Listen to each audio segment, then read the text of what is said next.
16 आने सच है। अमीरी का रास्ता अगर इतनी जल्दी मिल जाए तो उसमें वो दर्द और जुनून नहीं रहता। राघव को अभी बहुत पापड़ बेलने हैं।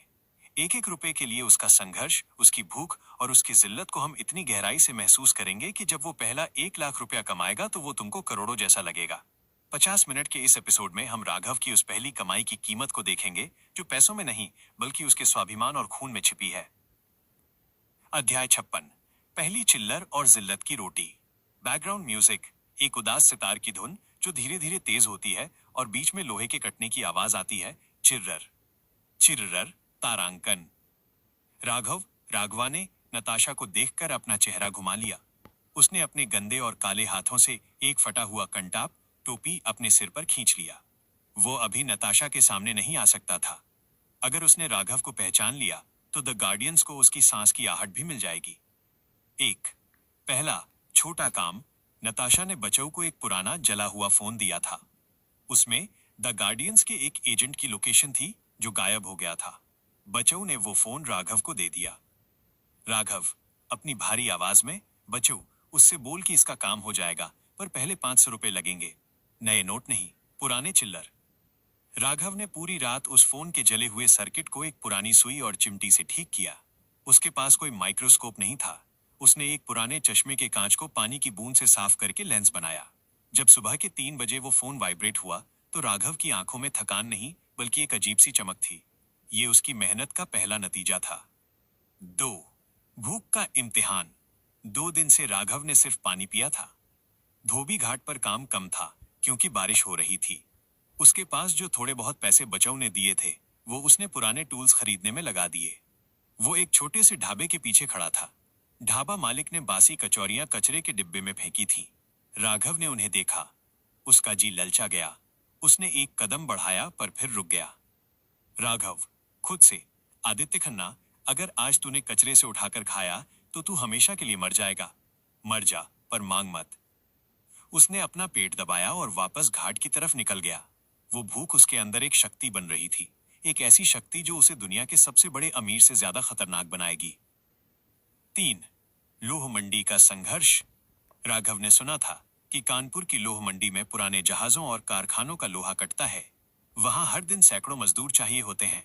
राघव ने तय किया कि वो वहां जाएगा। वहां का माहौल धोबी घाट से भी बुरा था। गर्मी, लोहे की धूल और हर तरफ गाली गलौज। राघव को एक भारी लोहे की प्लेट उठाने का काम मिला। उसका शरीर पहले से ही कमजोर था। जब उसने वो प्लेट उठाई तो उसके कंधे की हड्डी चटक गई। ठेकेदार, क्या बे, लड़कियों की तरह कांप रहा है? उठा इसे, वरना आज की दिहाड़ी नहीं मिलेगी। राघव ने अपने दांत पीसे, हड्डी के दर्द को पिया और वो प्लेट उठाकर ट्रक तक ले गया। शाम को जब उसे 80 रुपए मिले तो वो जमीन पर बैठ गया। वो 80 रुपए उसके हाथ में ऐसे लग रहे थे जैसे उनमें उसका खून मिला हो। 4 एक नया दुश्मन और एक पुरानी सीख। लोह मंडी में एक शंकर नाम का पहलवान था जो सब मजदूरों से उनकी कमाई का हिस्सा लेता था। जब वो राघव के पास आया तो राघव ने उसे पैसे देने से मना कर दिया। शंकर, नया है क्या रे? इधर रहना है तो टैक्स देना पड़ेगा। राघव, मैंने अपनी हड्डी तोड़कर ये कमाया है। टैक्स चाहिए तो मेरी मौत का इंतजार कर। शंकर ने राघव को पूरी मंडी के सामने पीटा। राघव गिरता रहा, उठता रहा। उसने पलटकर वार नहीं किया क्योंकि वो जानता था कि अभी वो शक्तिशाली नहीं है। उसने हर एक थप्पड़ और हर एक लात को याद रखा। उसने सीखा कि बिना ताकत के सच्चाई का कोई मोल नहीं है। 5 पहली बचत का राज।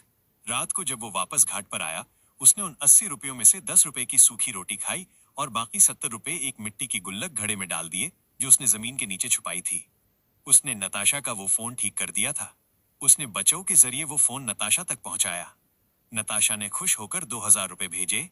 राघव ने उन पैसों को छुआ तक नहीं। उसने बचाऊ से कहा, इन पैसों से एक पुराना सोल्डरिंग आयरन और एक मल्टीमीटर लेकर आओ।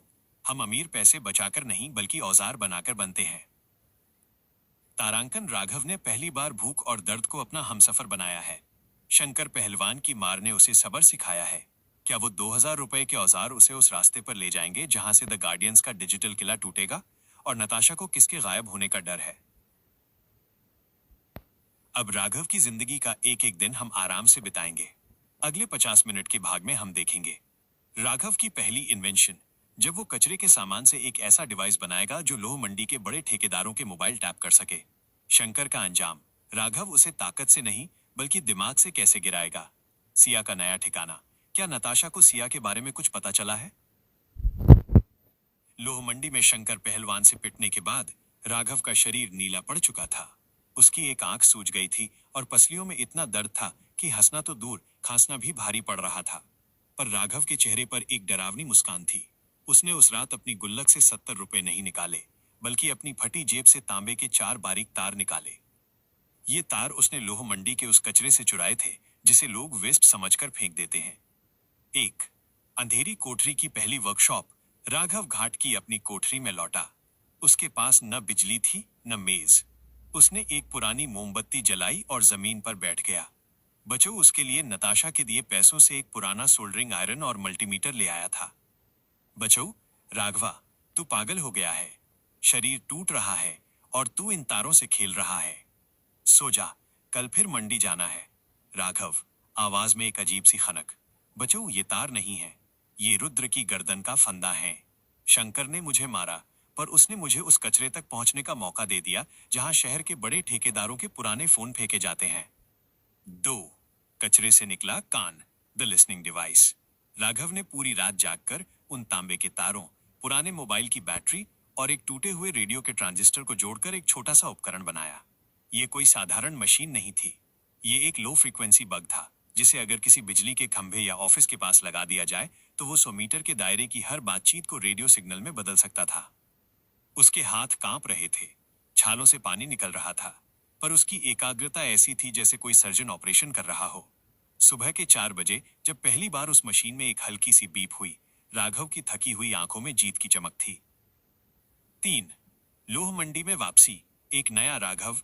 अगले दिन राघव फिर मंडी पहुंचा। शंकर पहलवान उसे देखकर हंसा। शंकर, क्यों बे? कल की मार कम पड़ी थी क्या? आज फिर अपनी हड्डियां तुड़वाने आया है? राघव ने कुछ नहीं कहा। वो चुपचाप अपना काम करने लगा। पर जैसे ही शंकर और मंडी का बड़ा ठेकेदार खन्ना, जो कि राघव के पिता का दूर का रिश्तेदार और दुश्मन था, चाय पीने के लिए केबिन में गए, राघव ने मौका पाकर अपनी छोटी सी मशीन उस केबिन के पीछे वाली खिड़की के नीचे मिट्टी में दबा दी। 4 पहली गुप्त सूचना, साजिश की आहट। रात को राघव अपनी कोठरी में लौटा और अपने पुराने रेडियो को ट्यून करने लगा। अचानक रेडियो के स्पीकर से खड़खड़ाहट की आवाज आई और फिर ठेकेदार खन्ना की साफ आवाज सुनाई दी। खन्ना, शंकर, कल रात 10 बजे धोबी घाट के पीछे वाले गोदाम में माल उतरेगा। द गार्डियंस के लोग आ रहे हैं। इस बार माल में सोना नहीं, बल्कि वो नीली चिप्स हैं जो रुद्र के लिए जरूरी हैं। किसी को कानो कान खबर नहीं होनी चाहिए। राघव के रोंगटे खड़े हो गए। उसे पता चल गया था कि उसकी गरीबी और ये छोटा सा जुगाड़ उसे उस रास्ते पर ले आया है जहां बड़े बड़े जासूस भी नहीं पहुंच सकते थे। 5 भूख और खुशी का संगम। राघव के पास उस रात खाने के लिए सिर्फ एक सूखी रोटी और थोड़ा सा गुड़ था, पर उस गंदी कोठरी में फटे हुए बिस्तर पर लेटे हुए उसे वो सूखी रोटी दुनिया के सबसे महंगे पकवान से ज्यादा स्वादिष्ट लगी। उसे एहसास हुआ कि उसने अपना पहला डेटा चुरा लिया है। राघव, अंधेरे में देखते हुए, पिताजी, आपने कहा था कि महल तुझे राजा बनाएंगे, पर आज इस मिट्टी और कचरे ने मुझे शिकारी बना दिया है। नरेटर, तारांकन, राघव ने साजिश का पहला सिरा पकड़ लिया है। क्या वो उस गोदाम में होने वाली डील को रोक पाएगा? क्या शंकर पहलवान को पता चलेगा कि जिस लड़के को वो कमजोर समझ रहा है वो उसकी हर बात सुन रहा है? और क्या नताशा को पता है कि राघव अब एक अदृश्य शक्ति बन चुका है? अब कहानी का एक एक पल हम इसी तरह विस्तार से जिएंगे। अगले 10 मिनट के भाग में हम देखेंगे गोदाम का मिशन, जब राघव बिना किसी हथियार के उस नीली चिप को हासिल करने की कोशिश करेगा। पहला बड़ा पैसा। क्या राघव इस सूचना को बेचकर अपनी पहली बड़ी कमाई करेगा या वो इसे अपने इंतकाम के लिए बचाकर रखेगा? सिया का साया। क्या उस गोदाम में सिया का कोई निशान मिलेगा? अध्याय 58, गोदाम का सन्नाटा और नीली मौत। बैकग्राउंड म्यूजिक, पानी के टपकने की एक लयबद्ध आवाज, इनटू टप टप टप, और दूर कहीं बजते हुए ट्रकों के हॉर्न की भारी गूंज। रात के 10 बज रहे थे। कानपुर के धोबी घाट के पीछे वाले हिस्से में सन्नाटा इतना गहरा था कि गंगा की लहरों की आवाज भी किसी फुसफुसाहट जैसी लग रही थी। राघवा झाड़ियों के पीछे छिपा हुआ था। उसके शरीर पर वही काली मिट्टी और कोयले का लेप था जो उसे अंधेरे में अदृश्य बना रहा था। उसके हाथ में कोई बंदूक नहीं थी, बस एक जंग लगी हुई आरी का ब्लेड और वो रेडियो रिसीवर था जो उसने खुद बनाया था। एक मौत की आहट और द गार्डियंस का आगमन। अचानक काली फिल्म चढ़ी 3 महंगी गाड़ियां गोदाम के सामने आकर रुकी। गाड़ियों के दरवाजे खुलने की आवाज सन्नाटे को चीर गई।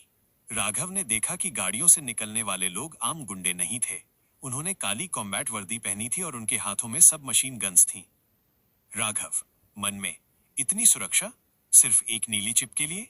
इसका मतलब है कि रहमत चाचा ने प्रोजेक्ट रुद्र को फिर से जीवित कर लिया है। शंकर पहलवान और ठेकेदार खन्ना भी वहां मौजूद थे, पर वे उन विदेशी कमांडोज के सामने भीगी बिल्ली बने खड़े थे। राघव ने अपने रिसीवर को कान से लगाया। उसे खन्ना की घबराई हुई आवाज सुनाई दी। खन्ना साहब, माल तैयार है, पर पैसा? ऑरेकल ने कहा था कि आज आधी रकम मिल जाएगी। कमांडो, माल दिखाओ। पैसा कोड में मिलेगा, कागजों में नहीं। 2 राघव का छाया मिशन। राघव को पता था कि अगर वो पकड़ा गया तो उसकी लाश भी किसी को नहीं मिलेगी। उसने गोदाम की छत पर चढ़ने का फैसला किया। उसकी पसलियों का दर्द हर खिंचाव के साथ उसे चीखने पर मजबूर कर रहा था, पर उसने अपने होठों को इतनी जोर से भींचा कि खून निकल आया। वो रेंगते हुए छत की एक टूटी हुई खिड़की स्काईलाइट तक पहुंचा। वहां से उसने नीचे देखा। गोदाम के बीचों बीच एक छोटा सा धातु का ब्रीफकेस खुला था। उसके अंदर से एक मध्यम नीली रोशनी निकल रही थी। वो रुद्र 02 की मास्टर चिप थी। 3 एक अनचाहा मोड़। शंकर की गद्दारी। तभी राघव ने कुछ ऐसा देखा जिसकी उसने उम्मीद नहीं की थी। शंकर पहलवान ने अपनी कमर से एक देसी कट्टा निकाला और चुपके से खन्ना के पीछे खड़ा हो गया। शंकर द गार्डियंस के साथ मिलकर खन्ना को रास्ते से हटाना चाहता था ताकि वो खुद कानपुर का बेताज बादशाह बन सके। शंकर धीमी आवाज में, खन्ना तू पुराना हो गया है, अब नया खून राज करेगा। राघव ने देखा कि कमांडोज के चेहरे पर एक कुटिल मुस्कान थी। वे चाहते ही यही थे कि ये लोग आपस में लड़ें, पर राघव के लिए यह मौका था। अगर वहां अफरा तफरी मची तो वो उस चिप तक पहुंच सकता था। 4 कचरे का धमाका, द डिस्ट्रैक्शन। राघव ने अपनी जेब से एक छोटी सी शीशी निकाली। इसमें उसने लोह मंडी से चुराया हुआ मैग्नीशियम पाउडर और पटाखों का मसाला भरा था। उसने एक माचिस जलाई और उस शीशी को गोदाम के बिजली के मेन पैनल की तरफ फेंक दिया। कड़क धूम। पूरे गोदाम में सफेद रोशनी का एक अंधा कर देने वाला धमाका हुआ। बिजली की चिंगारियां चारों तरफ फैल गईं और पूरा गोदाम अंधेरे में डूब गया। भगदड़ मच गई। शंकर ने गोली चलाई जो खन्ना के कान के पास से गुजर गई। 5 पहली लूट और रूहानी डर। राघव ने रस्सी के सहारे छत से नीचे छलांग लगा दी। वो कचरे के ट्रक के अंदर रहने के कारण इतना फुर्तीला हो चुका था कि उसे अंधेरे में भी सब साफ दिख रहा था। उसने मेज तक पहुंचकर वो ब्रीफकेस उठाया, पर जैसे ही उसने चिप को छुआ, उसे एक जोरदार बिजली का झटका लगा। वो चिप साधारण नहीं थी, वो राघव के डीएनए को पहचान रही थी। चिप से आती एक सिंथेटिक आवाज तारांकन वारिस की पहचान हो गई है। डेटा ट्रांसफर शुरू। राघव के दिमाग में हजारों तस्वीरें और कोड्स एक साथ कौंधने लगे। उसे अपना बचपन, मां की मौत और वो लैब फिर से दिखने लगी। वो दर्द से कराह उठा, पर उसने ब्रीफकेस को सीने से चिपका लिया और गोदाम के पिछले दरवाजे से गंगा की ओर भाग निकला। पीछे से कमांडोज की चिल्लाने की आवाजें आ रही थीं, उसे पकड़ो, वो कोई साधारण मजदूर नहीं है। नरेटर तारांकन, राघव ने वो चिप हासिल कर ली है, पर उसकी कीमत उसे अपने दिमाग के सुकून से चुकानी पड़ रही है। क्या वो नीली चिप राघव को फिर से आदित्य खन्ना बना देगी? शंकर और खन्ना की जंग में अब राघव कहां खड़ा है? और सबसे बड़ा सवाल, क्या राघव का डीएनए ही उस चिप की असली चाबी थी? अब कहानी की हर कड़ी 10 गुना ज्यादा रोमांचक होगी। अगले 15 मिनट के भाग में हम देखेंगे गंगा की लहरों पर पीछा, जब राघव एक छोटी सी नाव लेकर भाग रहा होगा और पीछे से गन बोट्स उसका पीछा करेंगी। चिप का राज, जब राघव को पता चलेगा कि उस चिप में उसके पिता की एक ऐसी आवाज रिकॉर्ड है जो उसने पहले कभी नहीं सुनी। नताशा की मजबूरी, क्या नताशा राघव को इस हाल में देखकर उसे गार्डियंस के हवाले कर देगी या उसे बचाए? अब कहानी की हर सांस को हम और भी लंबा और गहरा खींचेंगे। अब सस्पेंस का ये जाल केवल कानपुर की गलियों तक नहीं, बल्कि राघव के खून के एक एक कतरे तक फैल चुका है। 20 मिनट के इस महाअध्याय में हम उस ठंडी रात, उफनती गंगा और राघव के दिमाग में मचने वाले उस डिजिटल बवंडर को महसूस करेंगे जो उसे इंसानियत से दूर ले जा रहा है।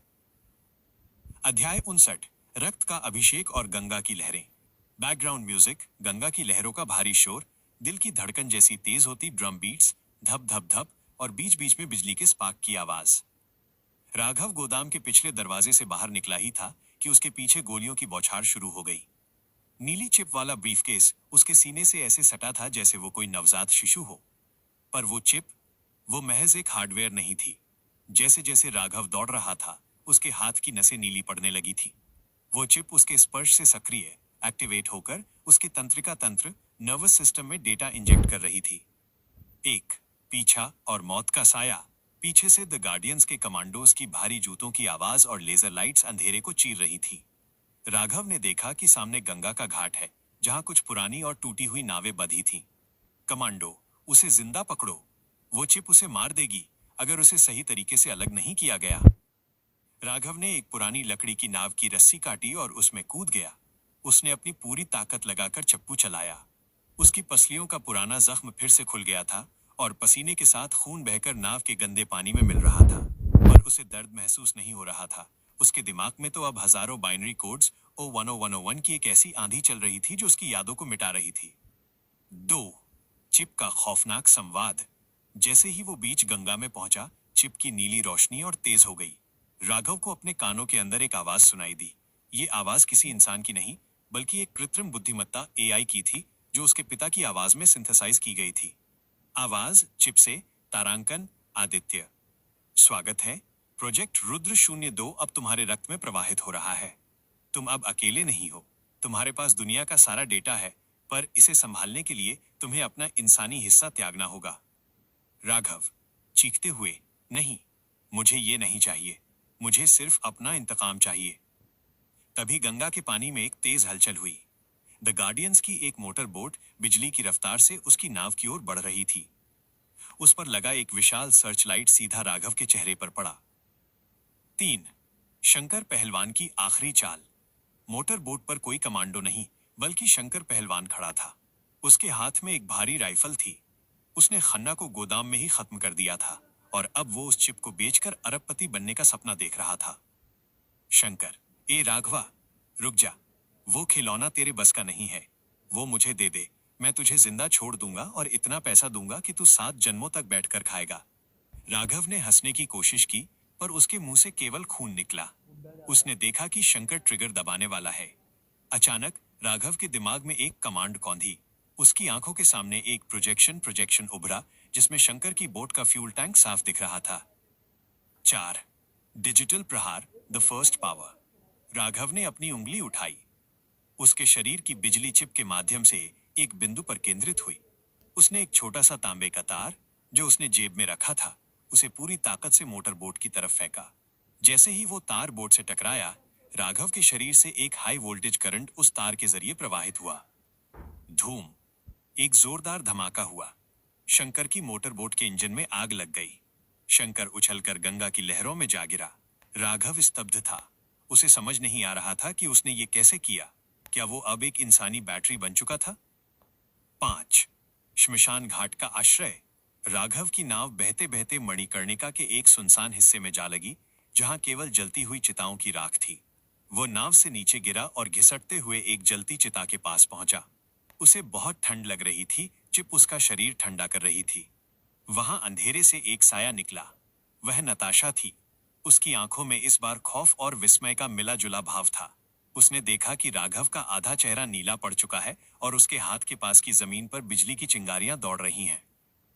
नताशा, आदित्य, तुमने ये क्या कर लिया? ये चिप तुम्हें अंदर से जला देगी। ये रुद्र का नया वर्जन है। इसे पालने के लिए हजारों इंसानों का डेटा चाहिए होता है। तुम इसे कैसे संभालोगे? राघव ने नताशा का हाथ पकड़ा। नताशा को एक जोरदार झटका लगा, जैसे उसने किसी नंगी बिजली की तार को छू लिया हो। राघव धीमी और गूंजती आवाज में, अब मैं इसे संभालूंगा नहीं, मैं इसे जीऊंगा। नताशा, मुझे उस लैब में ले चलो जिसे मेरे पिता ने बनाया था। मुझे अमीर नहीं, मुझे अजेय बनना है। नरेटर, तारांकन राघव अब बदल चुका है। वो महज एक मजदूर नहीं, बल्कि एक जीवित कंप्यूटर बन रहा है। क्या नताशा उसे बचा पाएगी या वो उसे एक हथियार की तरह इस्तेमाल करेगी?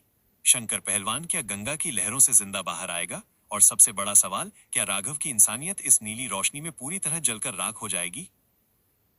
रोहन, अब कहानी की हर ईंट एक नए विनाश का अगले 20 मिनट के भाग में हम देखेंगे। शरीर का रूपांतरण। जब राघव को अपनी नई शक्तियों पर काबू पाना होगा और उसे पता चलेगा कि उसे रिचार्ज होने के लिए क्या चाहिए। अमीरी का डिजिटल रास्ता। राघव कैसे घर बैठे बैठे दुनिया के सबसे बड़े बैंकों के सर्वर में सेंध लगाएगा। रोहित की वापसी। क्या रोहित अपने इस नए दोस्त को पहचान पाएगा जो अब उससे भी ज्यादा मशीनी हो चुका है? अब हम इस महागाथा के उस पड़ाव पर हैं जहां समय की गति धीमी हो जाएगी लेकिन हर पल का बोझ भारी होगा। ये 25 मिनट का अध्याय उस मानसिक और शारीरिक यातना की कहानी है जो एक इंसान को मशीन बनने की प्रक्रिया में सहनी पड़ती है। मणिकर्णिका की उस राख और जलती चिताओं के बीच राघव का नया जन्म होने वाला है। अध्याय 60। राख का पुनर्जन्म और बाइनरी का तांडव। Background music. एक बहुत ही धीमी और भारी बेस वाली आवाज इंटू हूं तारांकन, जिसके साथ हजारों कीबोर्ड के एक साथ टाइप होने की गूंज है। मणिकर्णिका घाट की राख राघव के गीले और खून से सने शरीर पर चिपक गई थी। नताशा उसके सामने खड़ी थी। उसका हाथ अभी भी उस झटके से कांप रहा था जो राघव को छूने पर लगा था। राघव का शरीर किसी भट्टी की तरह तप रहा था, पर उसकी त्वचा के नीचे नीली लकीरें किसी सांप की तरह रेंग रही थीं। एक चेतना का विखंडन, द मेंटल ब्रेकडाउन। राघव चिता की तपिश के पास लेटा था, पर उसके दिमाग के अंदर एक अलग ही दुनिया बस चुकी थी। नीली चिप ने उसके न्यूरॉन्स को हाईजैक कर लिया था। उसे अब घाट पर जलती हुई लाशें नहीं दिख रही थीं। उसे हर लाश के पीछे का डेटा दिख रहा था। उनके नाम, उनकी उम्र, उनके बैंक खाते और उनकी अधूरी इच्छाएं। राघव चीखते हुए, इसे बंद करो नताशा। मेरे सर के अंदर हजारों लोग चिल्ला रहे हैं। मुझे ये सब नहीं देखना। नताशा दूर से ही चिल्लाते हुए, आदित्य, तुम्हें फिल्टर करना सीखना होगा। तुम्हारे पिता ने रुद्र 02 को इसी तरह बनाया था कि वो दुनिया के हर शोर को सुन सके। अगर तुमने खुद पर काबू नहीं पाया तो तुम्हारा दिमाग शॉर्ट सर्किट हो जाएगा और तुम यहीं राख बन जाओगे।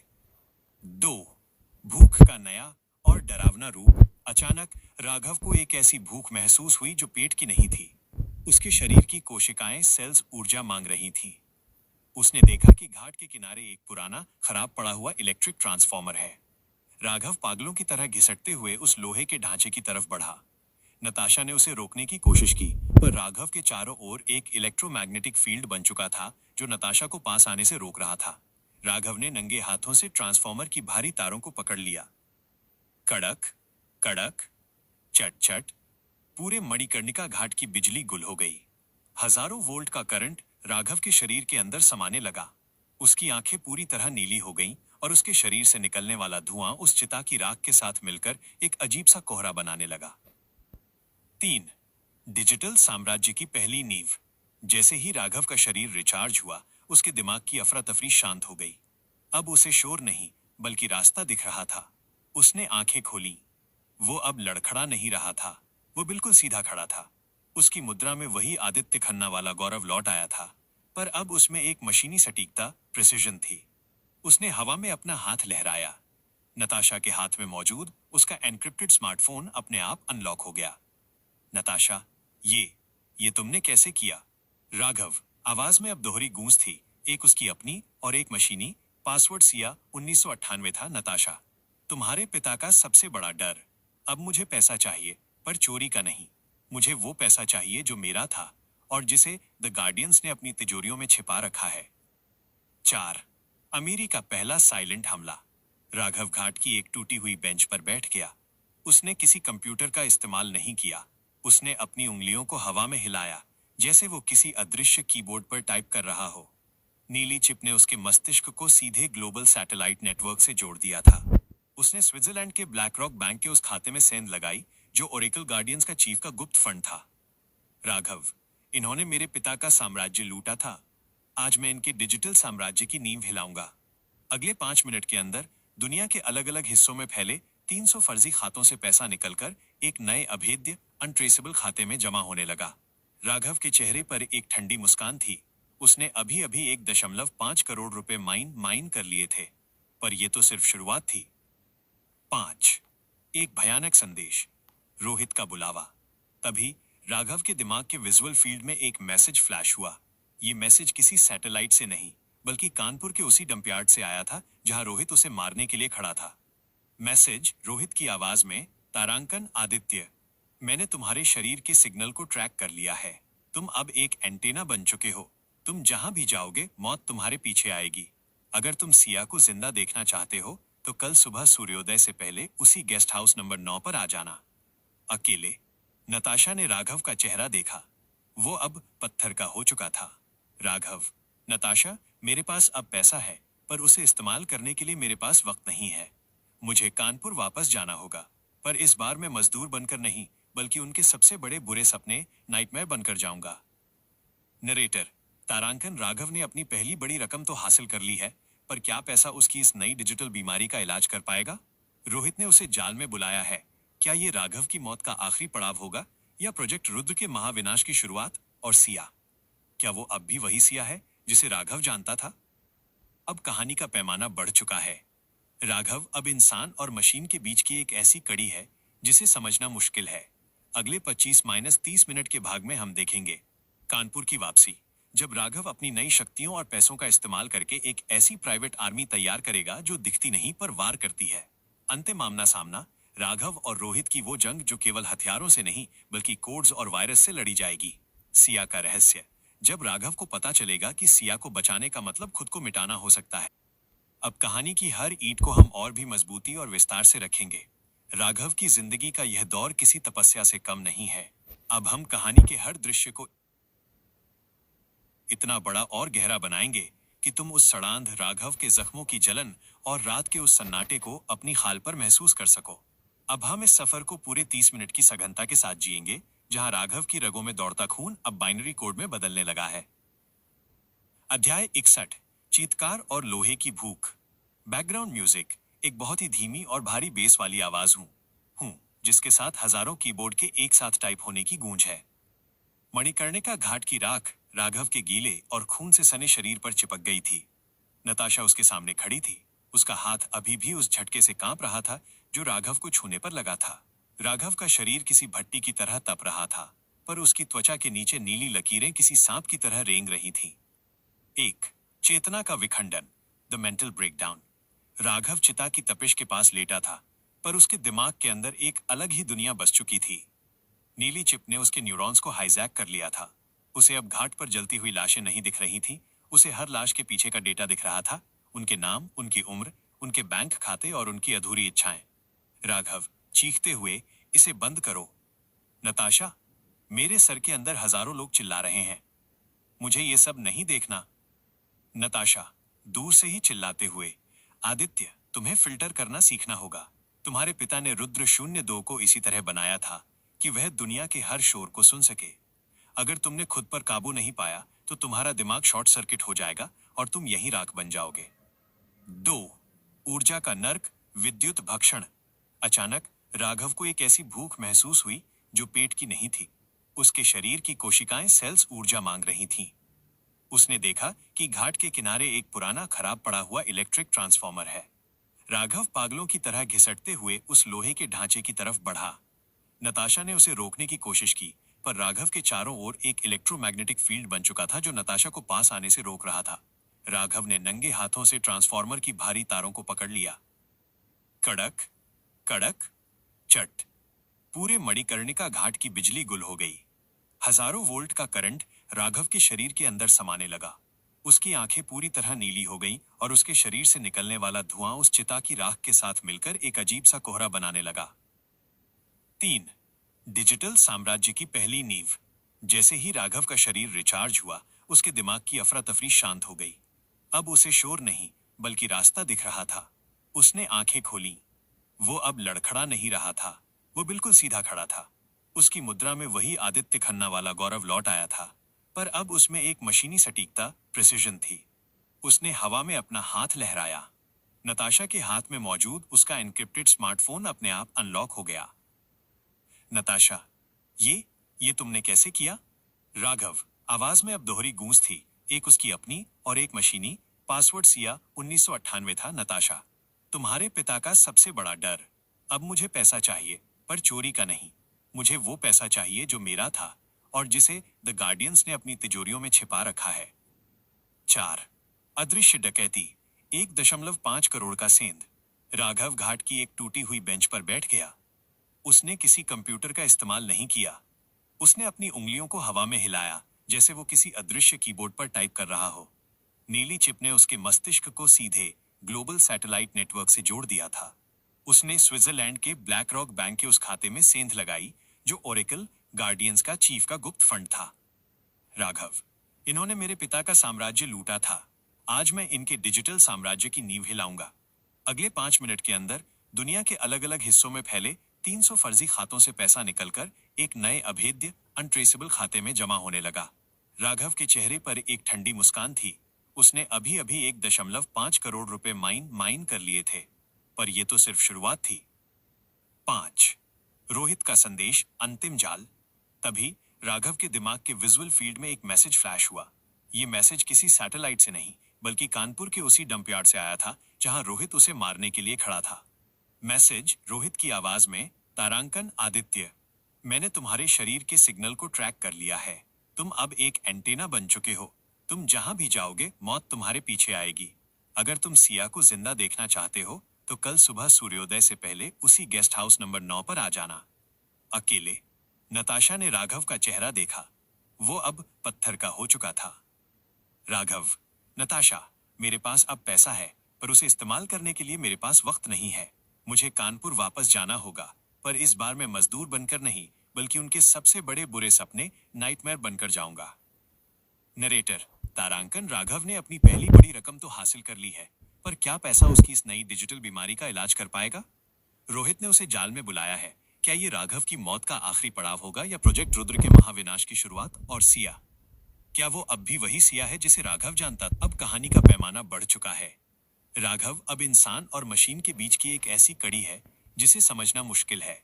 अगले 35-40 मिनट के भाग में हम देखेंगे कानपुर की वापसी, जब राघव अपनी नई शक्तियों और पैसों का इस्तेमाल करके एक ऐसी प्राइवेट आर्मी तैयार करेगा जो दिखती नहीं पर वार करती है। अंतिम आमना सामना, राघव और रोहित की वो जंग जो केवल हथियारों से नहीं बल्कि कोड्स और वायरस से लड़ी जाएगी। सिया का रहस्य, जब राघव को पता चलेगा कि सिया को बचाने का मतलब खुद को मिटाना हो सकता है।